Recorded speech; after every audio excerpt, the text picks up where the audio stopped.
नमस्कार दोस्तों, मैं तरुण शर्मा फिर हाजिर हूँ मन के कुछ भाव आपसे बांटने के लिए। हम अक्सर इस दुनियावी शोर में रहते हैं। ये हमें लगता है कि खुशी दे रहा है, विचलित भी करता है, थका भी देता है, पर एक ऐसी शक्ति है जो हमें फिर से एनर्जाइज कर देती है, फिर से वो ऊष्मा, वो ताकत प्रदान कर देती है। और वो शक्ति है मौन। जब आप ईश्वरमय हो जाते हैं तो पहली चीज जो आपके जीवन में घटती है वो है मौन। जितना भी सृजन होता है, क्रिएशन होता है, वो मौन में होता है। इसीलिए जब आप सोकर उठते हैं तो उस अवस्था में जब आप जब आप सोए होते हैं तो आप मौन में होते हैं। और फिर जब आप उठते हैं तो आपके शरीर की ताकत बढ़ चुकी होती है। आप दोबारा से अपने आप को फ्रेश महसूस करते हैं। आप वो ताकत अपने अंदर फिर से महसूस करते हैं कि आप सारा दिन उस ताकत के भरोसे काम करते हैं, उस शोर में से गुजरते हैं। क्योंकि आप देखिए, शिव का असल स्वरूप मौन है। शिव का एक मायने है कुछ नहीं, और कुछ नहीं मौन होता है। जहां शोर है, जब शिव शोर में आते हैं, तांडव करते हैं, तो विध्वंस होता है। इसीलिए आपकी शक्ति शोर की वजह से क्षीण हो जाती है। इस मौन में कितनी ताकत है, इसे जानिए। इसमें संगीत है, इसके अंदर शांति है, आनंद है। जब आप इससे जुड़ते हैं, देखिए बेचैन लोगों को, जो लोग स्ट्रेस में होते हैं, परेशानी में होते हैं, अवसाद में होते हैं, वो भी एस्केप ढूंढते हैं मेडिटेशन में, समाधि की अवस्था में, और उसमें भी उन्हें मौन बिठाया जाता है। उन्हें कहा जाता है कि आप मौन में ध्यान करें, अपने विचारों को छोड़ दें, शांत हो जाएं, एकाग्र हो जाएं, इस असीम के अंदर जुड़ जाएं, अपने ध्यान को केंद्रित करें। और केंद्रित किसमें करने को कहते हैं? मौन। क्योंकि आप चुप हैं तो आप कर सकते हैं। आपके अंदर बिल्कुल स्थिरता हो जाती है, कोई भी भाव चल नहीं रहा होता, तो आपके अंदर आनंद उत्पन्न होता है। जो जल शांत खड़ा हो, उसमें हम अपनी शक्ल भी देख सकते हैं, वो पी भी सकते हैं, क्योंकि उसमें गंदगी बैठ जाती है। जब आप इस असीम के मौन में जुड़ जाते हैं तो आपके शारीरिक भाव सब शांत हो जाते हैं। आप इस आनंद में बहने शुरू हो जाते हैं।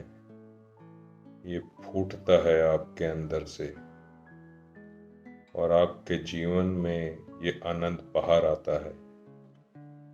आपकी अवस्था बदल जाती है, आपके जीवन का किरदार बदल जाता है। आपके शब्दों के अंदर वो भाव पैदा हो जाते हैं जिससे भक्ति उत्पन्न होती है, श्रद्धा उत्पन्न होती है। इस असीम का प्यार आपके अंदर उत्पन्न होता है। आप शांत हो जाते हैं। आज कुल संसार शांत होना चाहता है। ये चाहता है कि मैं इस शोर से बचूं।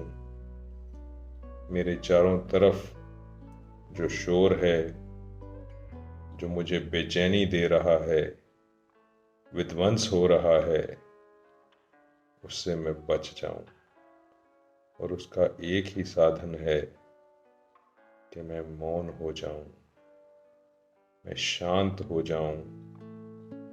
क्योंकि जब आप इस मौन में स्थिर होते हैं तो आपके अंदर भाव उत्पन्न होते हैं।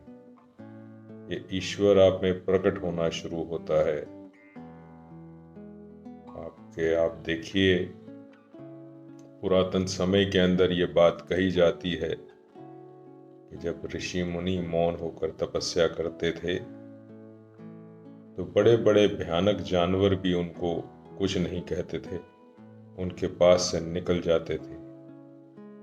उनके आसपास की चहचहाट, शोर, उनका एकाग्रता, उनका मौन नहीं भंग होता था।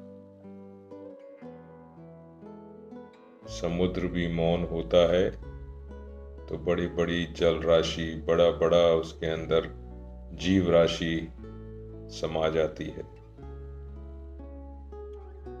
पर जब वो अपने विध्वंसक रूप में आता है, शोर में आता है, तो दुनिया डरती है।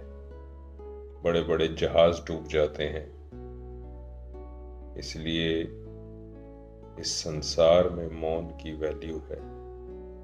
इस ईश्वरीय सत्ता को हमने देखा है, ये मौन रहकर काम करती है। जितनी भी प्रकृति का सृजन हो रहा है वो मौन में है। प्रेम उत्पन्न होता है, सत्कार उत्पन्न होता है, दया का भाव उत्पन्न होता है। जितने दैवीय गुण हैं ये सब मौन से जुड़े हुए हैं।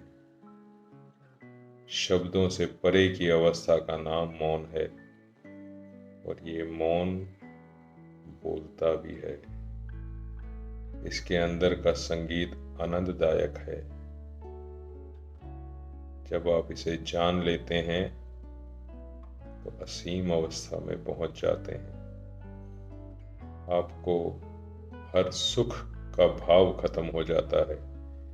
ये शरीर का भाव खत्म हो जाता है, अभाव खत्म हो जाते हैं, थकावट नहीं होती, आप आनंद में भरपूर रहते हैं।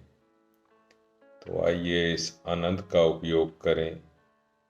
इस मौन में स्थित होकर इस आनंद से जुड़ें। इस आनंद में सरोबार होकर हर एक का कल्याण होता है, कुल मानव मात्र का कल्याण होता है। तो यही प्रार्थना है, यही याचना है कि इस मौन को धारण करें, इस मौन के साथ आनंद में रहें, इस असीम के साथ जुड़ें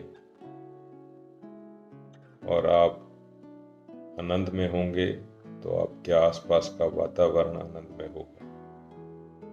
आपके परिवार में आनंद आएगा, कुल समाज में आनंद आएगा। शोर से बचें।